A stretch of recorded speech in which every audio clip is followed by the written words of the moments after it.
Hello hunters, welcome back in my YouTube channel BioHunt by Mustafa sir. I'm your mentor MD Mustafa Chaudhary.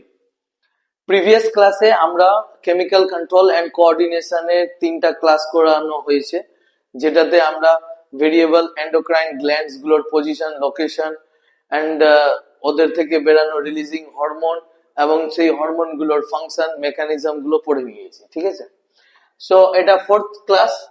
বেশি দেরি না করে ক্লাসটা শুরু করা যায়।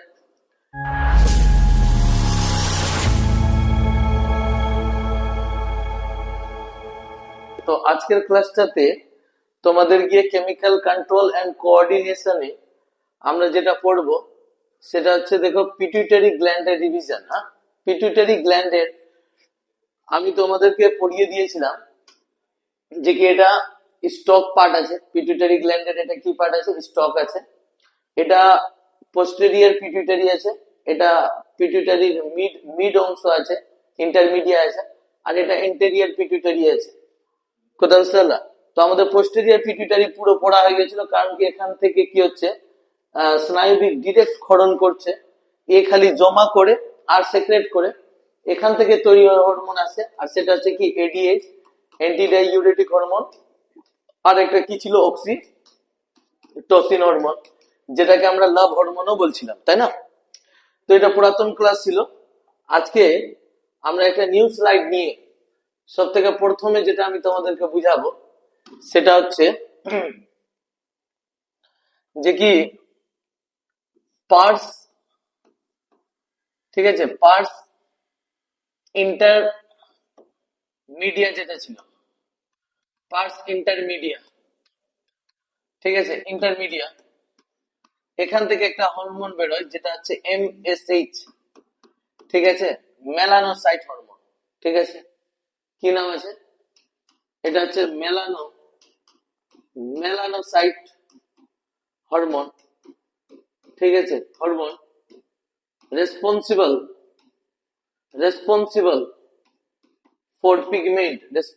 For pigmentation. ঠিক আছে, পিগমেন্টেশনের জন্য এটা রেসপন্সিবল আছে। কোথাও বুঝতে না, দেখবা কোথাও ডার্ক সাইকেল গুলো ক্রিয়েট হয় না, ডার্ক সাইকেল গুলো হয়, দেখবে জল অনেক সময় কম খেতে গেলে অনেকে বলে যে কি চোখের নিচে ডার্ক সার্কেল গুলো যে ক্রিয়েট হয়। প্লাস ভার্টিব্রাদের মধ্যে, ঠিক আছে, ভার্টিব্রাদের মধ্যে গোনাডস যে অর্গান থাকে, গোনাডস অর্গান, এই গোনাডস অর্গানের মধ্যে অর্গানস এর যে কালার হয়, এই কালারটাও তোমার গিয়ে মেলানোসাইট হরমোন ডিসাইডেড করে। গোনাডস বলতে আমরা কি বুঝি? পুরুষের মধ্যে তোমার গিয়ে কি হচ্ছে, টেস্টিস, ঠিক আছে, এটা হচ্ছে পেনিস, তো টেস্টিস হচ্ছে গোনাডস, টেস্টিস কি আছে, গোনাডস।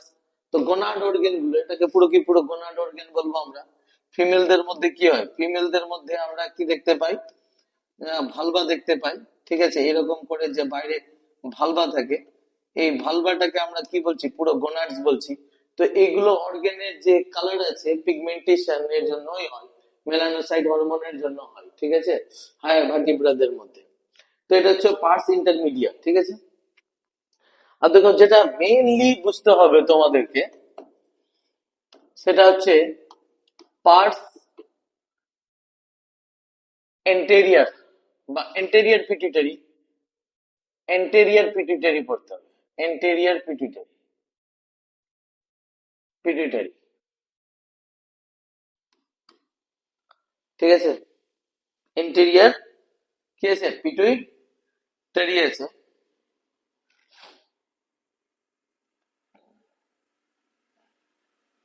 যেটাকে আমরা এন্টেরিয়ার পিটুইটারি, যেটাকে আমরা কি বলছি? পার্স ডিস্টালিস।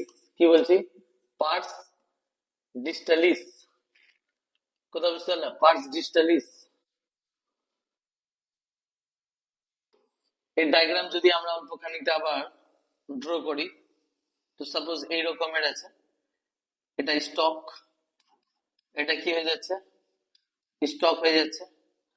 ঠিক আছে, এখানে নিউরনস এর এন্ডিং ফেন্ডিং আছে, সাপোজ নিউরনস এর এন্ডিং আছে, এইরকম করে এটা হয়ে যাচ্ছে তোমার গিয়ে কি পার্স ইন্টারমিডিয়া, একটু আগেই বললাম আমরা। আর এটা হচ্ছে এন্টেরিয়র পিটুইটারি। এন্টেরিয়ার পিটুইটারি আছে। কথা বুঝতে পারলো? পিটুইটারি। আর এটা হচ্ছে তোমার গিয়ে কি pars pars nervosa pars nervosa pars nervosa or এটা পার্স ডিস্টালিস। এখান থেকে এটা পড়বো আমরা যে এখান থেকে কি কি হরমোন গুলো রিলিজ হচ্ছে আর এদের ফাংশন গুলো কি আছে। তো এন্টেরিয়র পিটুইটারি বা পার্স ডিস্টালিস থেকে স্টিমুলেটেড স্টিমুলেটিং স্টিমুলেটিং হরমোন গুলো সেক্রেট হয়। ঠিক আছে, স্টিমুলেটিং হরমোনস রিলিজ হয়। সাপোজ যেমন কি জিএইচ, গ্রোথ হরমোন। ঠিক আছে, গ্রোথ হরমোন রিলিজ হচ্ছে, গ্রোথ হরমোন রিলিজ হচ্ছে। ঠিক আছে, টিএসএইচ। ঠিক আছে, thyroid thyroid stimulating hormone, thyroid stimulating hormone release হচ্ছে, থাইরয়েড স্টিমুলেটিং হরমোন রিলিজ হচ্ছে। ঠিক আছে, তারপরে ACTH, ACTH adrenocorticotropic releasing hormone বেরোচ্ছে। ঠিক আছে, এসিটিএইচ হচ্ছে। তারপরে জিএনআরএইচ, গনাডোট্রপিন রিলিজিং হরমোন বেরোচ্ছে। ঠিক আছে, জিএনআরএইচ গনাডোট্রপিন রিলিজিং হরমোন বেরোচ্ছে, গনাডোট্রপিন রিলিজিং হরমোন বেরোচ্ছে। কথা বুঝতে পারলাম? এছাড়া এছাড়া কি আছে, প্রোল্যাকটিনও বেরোচ্ছে এখান থেকে। তাহলে এগুলো সব কি হচ্ছে, স্টিমুলেশন হরমোন আছে, যেটা আমাদের পার্স ডিস্টালিস থেকে সেক্রেট হচ্ছে, পার্স ডিস্টালিস থেকে সেক্রেট হচ্ছে বা এন্টেরিয়র পিটুইটারি থেকে সেক্রেট। আশা করি আজকে লেখা গুলো অসুবিধা হবে না, দেখতে বা বুঝতে গিয়ে অসুবিধা হতে হবে না। ঠিক আছে, এর আগের দুটো ক্লাস বা তিনটে ক্লাসে তোমাদের রেসপন্স ভালো আছে। ঠিক আছে, তোমরা এইভাবে আমার ভিডিও গুলো দেখতে থাকো আর খুব জোর শেয়ার করো। আর হ্যাঁ, ওই কমেন্ট এ রিয়াক্ট দেওয়ার জন্য নেই, এতটা মনে রাখো। কমেন্টে তোমাদেরকে আমি বারবার কোশ্চেন করি যে কি কারো যদি অসুবিধা হয়, ডাউট হয় তো করতে পারো। আমি প্রত্যেক কারো কমেন্টে রিপ্লাই দেওয়ার চেষ্টা করি। ভিডিও ভালো লাগছে, হ্যাঁ ওর জন্য থ্যাঙ্কস বলছো, সে আলাদা ব্যাপার আছে। তো যদি কারো কোনো অসুবিধা হচ্ছে, সাপোজ কোনো কোশ্চেন বা কোনো ডাউট হচ্ছে, আমি দেখছি অফলাইনে কিছু স্টুডেন্ট গুলো আমাকে জিজ্ঞেস করছে, স্যার আমার এই জায়গায় বুঝতে অসুবিধা হচ্ছে বলে দেন। তো ওটা অফলাইনে না জিজ্ঞেস করে, যেহেতু অনলাইনে ক্লাসেস গুলো হচ্ছে তো অনলাইনেই করে নাও। ঠিক আছে, আমি ওখানে তোমাদের ডাউট গুলো সলভ করে দিব। আর অনেক স্টুডেন্টের আবার প্রবলেম হচ্ছে যে কি তারা পিপিটি গুলো টেলিগ্রাম থেকে পাচ্ছে না। তো সিম্পল আছে, টেলিগ্রামের একটা চ্যানেল প্লে স্টোর থেকে আপলোড করো। ঠিক আছে, চ্যানেল না, অ্যাপসটা আপলোড করো। তারপরে টেলিগ্রাম এ লগ ইন বা সাইন ইন করো নিজের মোবাইল নাম্বার দিয়ে। আর তারপরে আমি গ্রুপে, তোমাদের যে হোয়াটসঅ্যাপ গ্রুপ ক্রিয়েটেড আছে, হোয়াটসঅ্যাপ গ্রুপে আমি দুটো তোমার গিয়ে টেলিগ্রামের লিংক দিয়ে রেখেছি। ওখানে লিংকটাকে ক্লিক করবে, ওখানে কি হবে, জয়েন হবে। আর জয়েন হওয়ার পর ওখানে যে তোমার পিডিএফ গুলো দেওয়া আছে, পিডিএফ গুলো ডাউনলোড করবে, সিম্পল তো আছে। ঠিক আছে, বা যদি কারো অসুবিধা হয় তাহলে আবার কমেন্ট করবে, আমি যথাসম্ভব ওটাকে ইজিয়েস্ট করার চেষ্টা করব। কিন্তু মনে রাখবে, যে ওয়েতে পড়তে শুরু করেছো ওই ওয়েতে যাতে পড়াটা হতে থাকে। কথা বুঝতে পারলাম?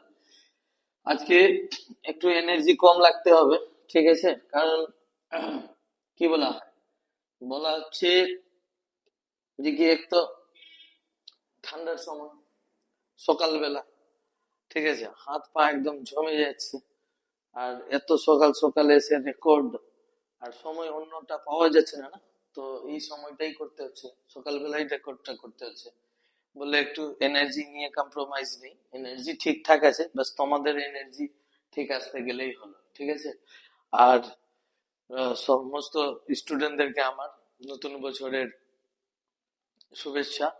ঠিক আছে, বাস একটা কথা মনে রাখো, বেশি এক্সাইটেড হওয়ার কিছু নেই। ঠিক আছে, সময় কেবলমাত্র বদলেছে, ডেট। ঠিক আছে, একটা ক্যালেন্ডার 2026, তারপরে তোমার গিয়ে 1 তারিখ জানুয়ারি, এরকম করে চলবে। ঠিক আছে, আবার র্যান্ডম ওয়েতে এই সালটাও একটা সময় কি হবে, গিয়ে ডিসেম্বরে গিয়ে ঠেকাবে। আর তারপর ডিসেম্বর পার হয়ে 2026 বদলে 2027 আসবে। তো কি হচ্ছে, নিউ ইয়ারে নিউ কিছু নেই, নিউ ইয়ারে নিউ বানাতে হয়। আর এটা বানাবে কি করে, তোমার অত্যাধিক পরিশ্রম আর সততা এর সাথে, কথা বুঝতে পারলাম?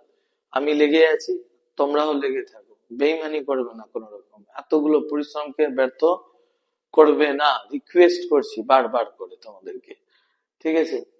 তো নিজের চরিত্রকে বদলানোর জন্য, নিজের সিচুয়েশনকে বদলানোর জন্য, অবস্থাকে বদলানোর জন্য, ঠিক আছে, সালকে বদলাতে হয় না, নিজের অভ্যাসগুলোকে বদলাতে হয়, ঠিক আছে? বেইমানি করে পড়া, অসততার সাথে পড়া, ঠিক আছে, এইগুলোকে বাদ দাও। আর আমি তোমাদেরকে বারবার বলছি, যে কাজ করবে ভালো করে করো, না হলে ছেড়ে দাও, ঠিক আছে? করলে একদম 100% এফোর্টস দিয়ে, আর না করলে 0% এফোর্টস দিয়ে, ওটার থেকে বাদ দিয়ে অন্য কিছুতে ঢুকো। কারণ কি, সময় কারোর জন্য বসে থাকে না, ঠিক আছে? সময় কারোর জন্য বসে থাকবে না, তোমাকে সময় হিসাবে তাল মিলিয়ে চলতে হবে। আর যত তাড়াতাড়ি নিজের সত্যতাকে তুমি নিজে অ্যাকসেপ্ট করবে, তত তাড়াতাড়ি তুমি গ্রো করবে। তোমার বাস্তবিক সত্যটা কি, তোমার কাছে এখন পড়া ছাড়া কোনো উপায় নেই। তো তুমি এমন কিছু তো ভাবছো না যে কি পড়া ছেড়ে আমি এই ফিল্ডে অন্যান্য কেরিয়ার গুলো বানিয়ে নিব। তো যদি পড়াই বাস্তবিক সত্য আছে, তো পড়বো, তো ভালো করে পড়বো। কথা বুঝতে পারছি আমি কি বলছি? তো একদম ধ্যান দিয়ে, খুব মন দিয়ে ক্লাস করো। আমি তোমাদেরকে মোটিভেটেড করার জন্য বারবার বিভিন্ন ধরনের কথাগুলো বলি, সে খারাপ লাগছে যে কি এতগুলো কথা বারবার মোটিভেশন দেওয়া কি আছে। যার শোনার আছে ও একবারে শুনবে, যার শোনার নেই ওকে 1000 বার বলতে গেলেও শুনবে না, ঠিক আছে? তো কথা হচ্ছে, আমার কাজ আছে, আমার ডিউটি আছে, আমি নিজের ডিউটিটা করছি, আর কিছু না। এবার দেখো, এরা কোথায় কোথায় অ্যাক্টিভ হয়। সাপোজ যে গ্রোথ হরমোন আছে, হ্যাঁ, গ্রোথ হরমোন যে হচ্ছে অ্যাক্টিভ, যে অ্যাক্টিভ অন বোনস, ঠিক আছে, bones, muscles, muscles and skin, ঠিক আছে, স্কিন, এদের উপর অ্যাক্টিভ হচ্ছে গ্রোথ হরমোন। এছাড়া prolactin active on mammary gland, active on mammary gland, mammary gland, mammary gland active হবে স্তন গ্রন্থিতে, ঠিক আছে, স্তন গ্রন্থিতে অ্যাক্টিভ হবে for the production of, for the production of, production of milk, production of milk, ঠিক আছে, দুধের উৎপাদনের জন্য, during, during gestation, during gestation. আর আমি নিজের অফলাইনের বাচ্চাদেরকে গ্যাস্টেটেশন মানে বুঝিয়েছিলাম। তোমরা তোমরা কমেন্টে তাড়াতাড়ি লিখো গ্যাস্টেটেশন কি, লিখে দাও তাড়াতাড়ি, কমেন্টে লেখো যে কি গ্যাস্টেটেশন বলতে কি বুঝায়, ঠিক আছে? গ্যাস্টেটেশন কাকে বলে? গ্যাস্টেটেশনের যদি আমরা বলি তাহলে কি হচ্ছে, গ্যাস্টেটেশন বলতে বুঝায় গর্ভকাল। গ্যাস্টেটেশন বলতে কি বুঝায়? গর্ভকালকে বুঝায়। মা যতদিন পর্যন্ত বাচ্চাকে পেটে নিয়ে রাখবে, জোড়ায়ুতে, পেটে না, ওটাকে আমরা কি বলছি, গ্যাস্টেটেশন বলছি। তো গ্যাস্টেটেশনের দরুন মিল্কের প্রোডাকশন যে আছে, দুধের যে উৎপাদন আছে মেমোরি গ্ল্যান্ডে, এই প্রোল্যাকটিন হরমোনের জন্যই হবে, ঠিক আছে? Thyroid stimulating hormone act on or active on, এ কার উপর অ্যাক্টিভ হবে? অ্যাক্টিভ অন থাইরয়েড গ্ল্যান্ড, ঠিক আছে, এর থাইরয়েড গ্ল্যান্ডের উপর অ্যাক্টিভ হবে, থাইরয়েড গ্ল্যান্ডের উপর অ্যাক্টিভ হবে। আর গনাডোট্রপিন, ট্রপিন রিলিজিং হরমোন যে আছে, অ্যাক্টিভ অ্যাক্টিভ অন গোনাডস, ঠিক আছে, এই গোনাডস এর উপর অ্যাক্টিভ হবে। আর আমি তোমাদেরকে একটু আগেই মেলানোসাইট হরমোন পড়াতে গিয়ে গোনাডের কথা বুঝালাম। গোনাডস কি? তো গোনাডস হচ্ছে আসলে রিপ্রোডাক্টিভ অর্গান, ঠিক আছে? আমরা এটাকে কি বলবো? Main reproductive organ, reproductive, reproductive organs, ঠিক আছে, রিপ্রোডাক্টিভ অর্গানস। আর রিপ্রোডাক্টিভ অর্গানস ছেলেদের কি আছে? টেস্টিস। আর মেয়েদের ক্ষেত্রে বলো ওভারি, ঠিক আছে, ডিম্বাশয় আর শুক্রাশয়, এর ওপর অ্যাক্টিভ হবে। কথা বুঝতে পারলা? দেখবে পুরো বোর্ডটাকে দেখো, ঠিক আছে। অ্যাডিনোকোটোট্রপিক হরমোন এসিটিএইচ যেটা আছে, এ যে অ্যাক্টিভ হবে, active on on cortex, cortex part of, cortex part of adrenal gland ঠিক আছে, অ্যাড্রেনাল গ্ল্যান্ডের কর্টেক্স পার্টে অ্যাক্টিভ হবে। মানে আমাদের কিডনির উপরে যে এরকম এক টুপির মতন গ্রন্থি পাওয়া যায় কিনা, এর দুটো পার্ট থাকে, এটা ভিতরে মেডুলা, ঠিক আছে, ভিতরে কি থাকছে, এটা এম করে দিলাম, ভিতরে মেডুলা, আর বাইরেটাকে কর্টেক্স বলে। তো এসিটিএইচ আছে, অ্যাডিনোকর্টিকোট্রপিক হরমোন রিলিজিং হরমোন যেটা আছে, এখানে অ্যাক্টিভ হবে, ঠিক আছে, কথা বুঝতে পারলাম তো। এবার দেখো আমরা এখন কি আছি, হাইপোথ্যালামিক হরমোনস বললাম না, হাইপোথ্যালামাস পিটুইটারি গ্ল্যান্ডের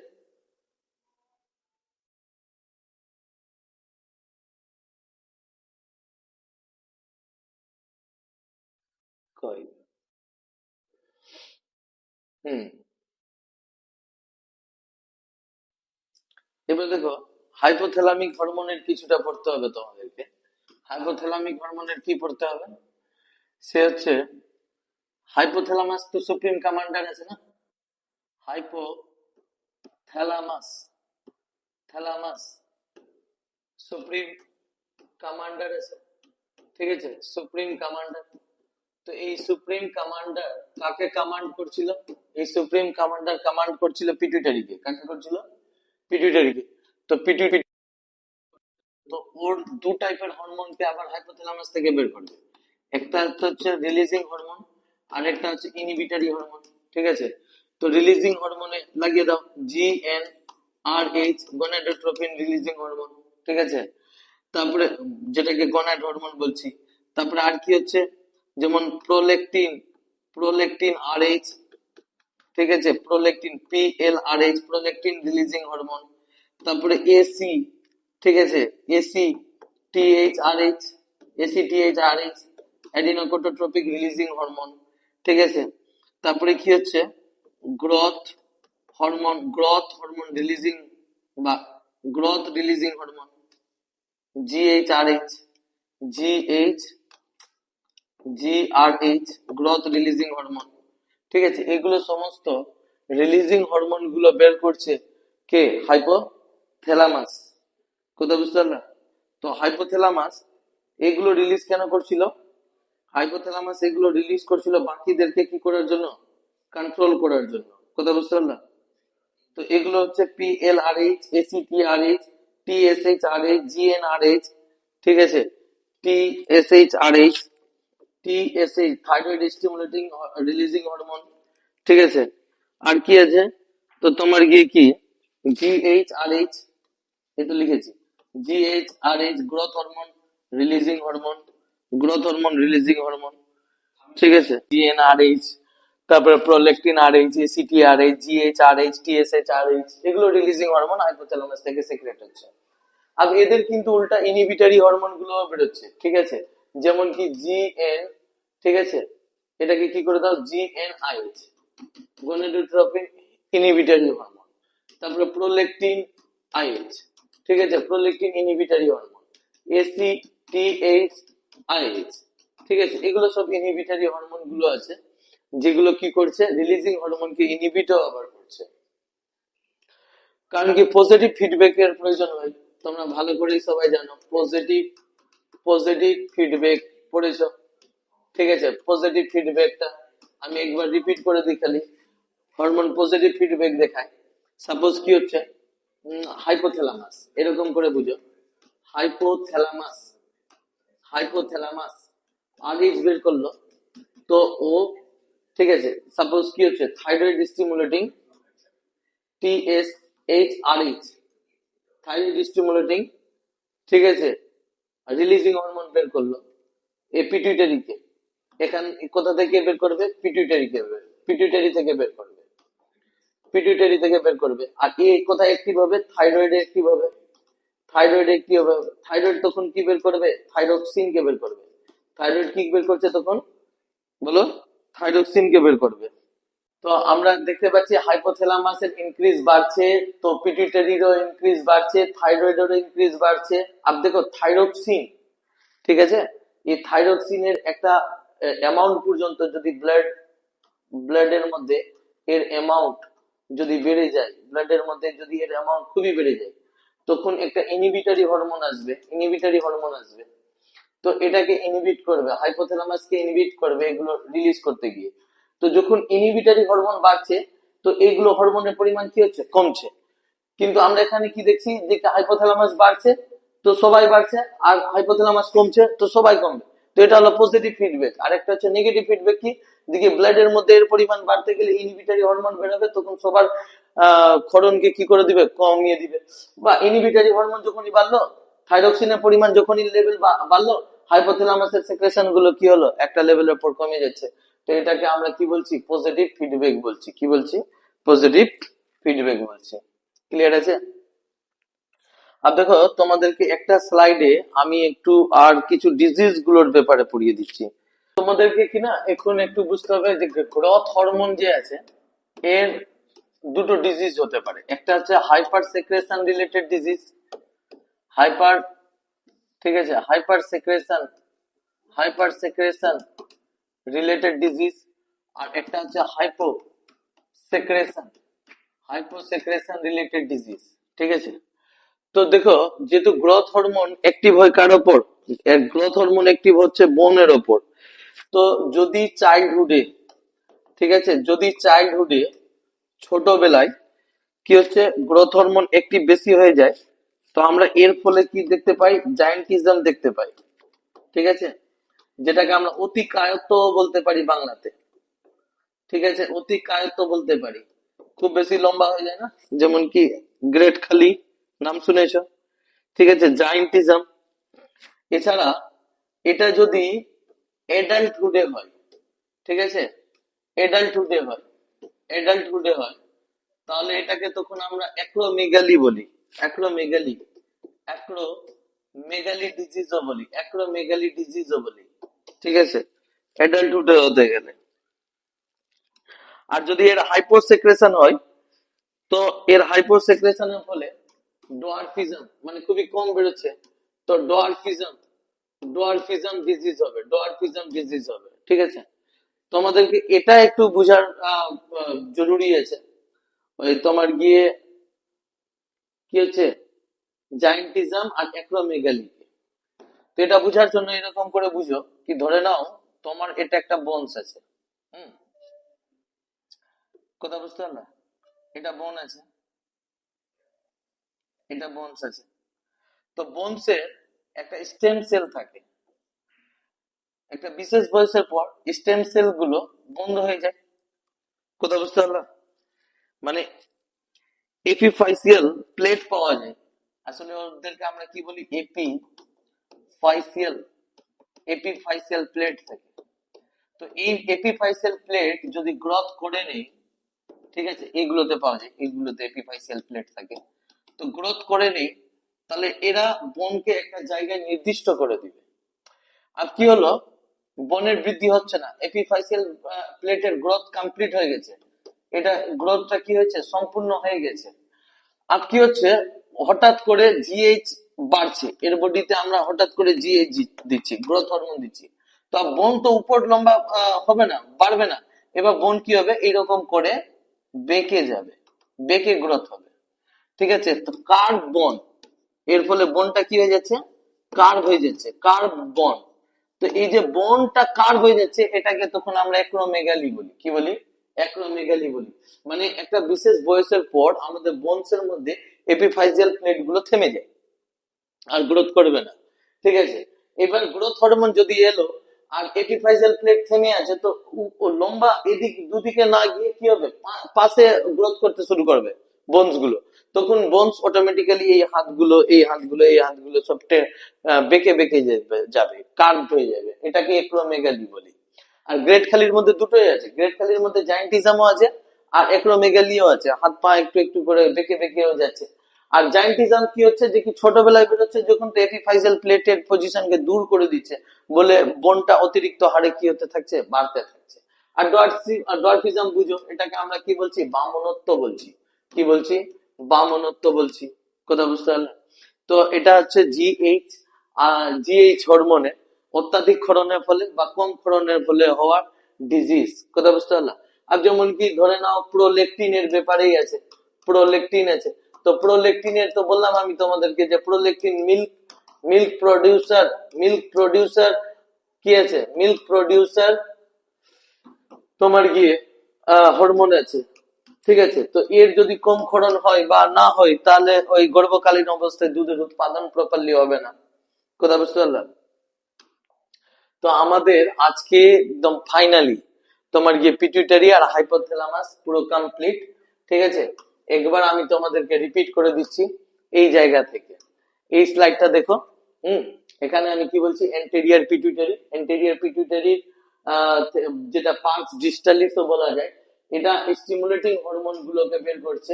আর স্টিমুলেটিং হরমোন কি কি আছে, GH growth hormone, TSH thyroid stimulating hormone, prolactin, ACTH adrenocorticotropic releasing hormone, GnRH gonadotropin releasing hormone. ঠিক আছে, কে কোথায় অ্যাক্টিভ হচ্ছে, যেমন জিএইচ অ্যাক্টিভ হচ্ছে বোনস এ, মাসলস এ আর স্কিনে, প্রোলেকটিন অ্যাক্টিভ হচ্ছে মেমারি গ্ল্যান্ডে, স্তন গ্রন্থিতে, যেমন টিএসএইচ অ্যাক্টিভ হচ্ছে থাইরয়েড গ্ল্যান্ডে, যেমন এসিটিএইচ এডিনোকোটোট্রপিক রিলিজিং হচ্ছে তো তোমার কি অ্যাডেনাল গ্ল্যান্ডে অ্যাক্টিভ হচ্ছে, কোর্টেক্স পার্টে, মেডুলাতে না, কোর্টেক্স, হ্যাঁ মনে রাখবে। জিএনআরএইচ গনাড অর্গান গুলোতে হচ্ছে অ্যাক্টিভ হচ্ছে। আর গনাড অর্গান বললাম ছেলেদের ক্ষেত্রে টেস্টিস আর মেয়েদের ক্ষেত্রে ওভারি। কথা বুঝতে পারলাম? তাছাড়া আমি তোমাদেরকে এই স্লাইডটাতে তোমার গিয়ে পার্স ইন্টারমিডিয়েট ব্যাপারে বুঝিয়েছিলাম। মেলানোসাইট হরমোন বের করছে, যে হরমোন ডার্ক সাইকেল বা পিগমেন্টেশনের জন্য রেসপন্সিবল হয়। বিশেষ করে গনাড গুলো দেখবা যে বডিতে কালার যেরকমই থাকুক না কেন, এই অর্গান গুলো ব্ল্যাকই হয়, কালো মানে ব্ল্যাক কালারের, কালোই হয়। তার পিছনে মূল কারণ হচ্ছে এই মেলানোসাইট হরমোন। মেলানোসাইট হরমোন গুলো এগুলোতে বেশি অ্যাক্টিভ হয়ে যায়। কোথায় বুঝতে পারলাম? তারপরে তোমাদেরকে আমি এই স্লাইডে কি বুঝালাম, এই স্লাইডটাতে কি বুঝালাম, এই স্লাইডটাতে বুঝালাম হাইপোথ্যালামিক হরমোন গুলো। হাইপোথ্যালামাস থেকে বলেছিলাম এর আগে ক্লাসে, মনে করো, রিলিজিং হরমোন আর ইনহিবিটরি হরমোন গুলো। তো এই টাইপের রিলিজিং হরমোন আর এই টাইপের ইনহিবিটরি হরমোন। তারপরে আমি তোমাদেরকে এখানে পজিটিভ ফিডব্যাক বললাম যে কি ধরনের হাইপোথ্যালামাসের ক্ষরণ বাড়ছে, তো যেমন কি পিটুইটারির ক্ষরণ বাড়ছে, থাইরয়েডের ক্ষরণ বাড়ছে। আর থাইরয়েডের ক্ষরণ কি হলো, অতিরিক্ত মাত্রায় বেড়ে গেলে আবার ইনহিবিটরি হরমোন গুলো কি করবে, কমিয়ে দিবে। তো সবাই কমতে কমতে শুরু করবে। তো এটাকে হরমোনের কি বলা হয়, পজিটিভ ফিডব্যাক বলা হয়। কি বলা হচ্ছে, পজিটিভ ফিডব্যাক বলা হচ্ছে। আবার আমি এখানে জিএইচ এর কিছু ডিজিজ পড়ালাম, ঠিক আছে। তো হাইপার সেক্রেশন, বেশি ক্ষরণ হতে গেলে কম ক্ষরণ হতে গেলে, বেশি ক্ষরণ যদি ছোটবেলায় হয় তাহলে অতিকায়ত্ত, আর বড়তে যদি হয় তাহলে অ্যাক্রোমেগালি হবে।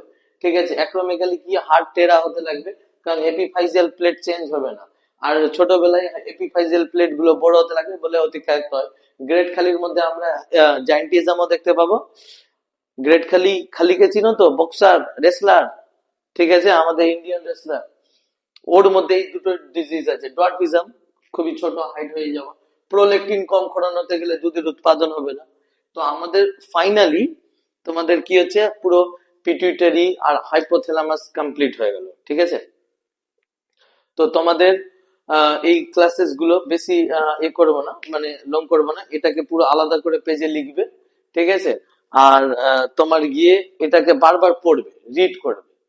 তার কারণ হচ্ছে যে হরমোনের নামগুলো, মেকানিজম গুলো, ফাংশন গুলো তখন সব থেকে বেশি মনে রাখা সম্ভব হয় যখন ওটাকে বারবার প্র্যাকটিস করা হয়। 7 দিন কন্টিনিউ এটাকে প্র্যাকটিস করবে, মনে রাখবে, এক একবার করে দেখতে থাকবে, ঠিক আছে।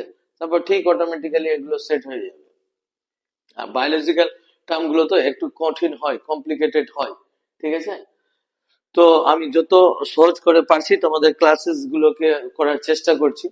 আর অলরেডি আমার এতে অফলাইন বেচে আমি 12 এর সেমিস্টার শুরু করে দিয়েছি, থার্ড সেমিস্টার, মানে 11 এ যারা পড়ছে ওদের থার্ড সেমিস্টার শুরু করে দিয়েছি।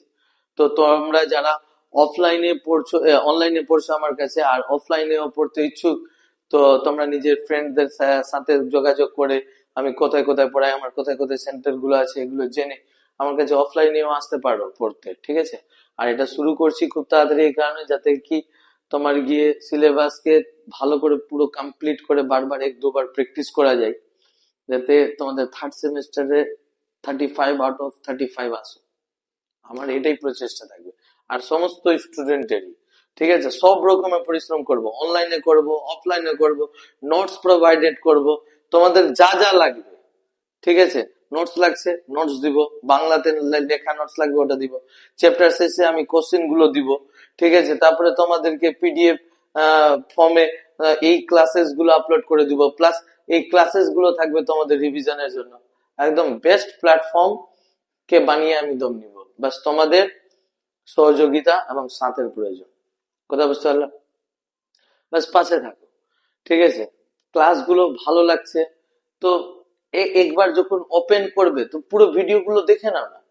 এমন তো নেই যে আমি তোমাদের কেবলমাত্র ভিউজ চাই বাস খালি রিয়েক্ট চাই, তো ঢুকে বেড়ানোর প্রয়োজন নেই, ঢুকে কনস্ট্যান্টলি ওয়েতে ক্লাস করো, ঠিক আছে, লাস্ট পর্যন্ত ক্লাসেস গুলো দেখো। বুঝতে পারছো? আমাকে এমনিতে ইরিটেট করিও না, তোমাদেরকে আমি বারবার করে বলছি যে কি তোমাদের পজিটিভ ফিডব্যাক আমার ভিতরেও পজিটিভ এনার্জিকে আনবে। তোমরা নেগেটিভিটি ফেলবে তো কতদিন পর্যন্ত টানতে পারবো বলো? হ্যাঁ, 1 মাস 2 মাস এরকম করে নিজের ইচ্ছায় টানবো, তারপরে ভেঙে গিয়ে ছেড়ে দেবো হয়তো খাসতে গিয়ে। তো তোমাদেরকে তো প্রথমে তো সাথ দিতে হবে স্যারের। হম তোমার তোমরা আমার সৈন্য, আমার হান্টার্স। তো আমার হান্টার্স গুলো যাতে একদম ওয়ার্ল্ড টপ ক্লাস হান্টার্স হয়, তার জন্য আমি এতগুলো প্রচেষ্টা চালাচ্ছি। না ঠান্ডা বুঝছি, না গরম বুঝছি, না শরীর খারাপ বুঝছি, যে কোনো সময় এসে আমি তোমাদের জন্য ক্লাসেস গুলো লং লং আমি একটা বোর্ডে দাঁড়িয়ে একদম মোবাইলের সামনে ভেকর ভেকর করে আধা ঘন্টা 1 ঘন্টা ধরে চারটেখানি কথা নয়, এগুলোর মাইন্ড দিতে লাগলো, ইম্পর্টেন্স দিতে লাগলো, ঠিক আছে। আর বেশি কথাগুলো বলবো না। এর পরের দিনের ক্লাস থেকে তোমাদের একটা জিনিস আর করবো আমি, যে কি আমি ক্লাসেস পড়ানোর পর লাস্টে কুইজ দিব, ঠিক আছে। আর চ্যাপ্টার শেষের পর তো আমি একটা পুরো কোশ্চেন সেকশনের ক্লাসই নিয়ে আসবো লাইভ ক্লাসটাতে। Okay, thank you.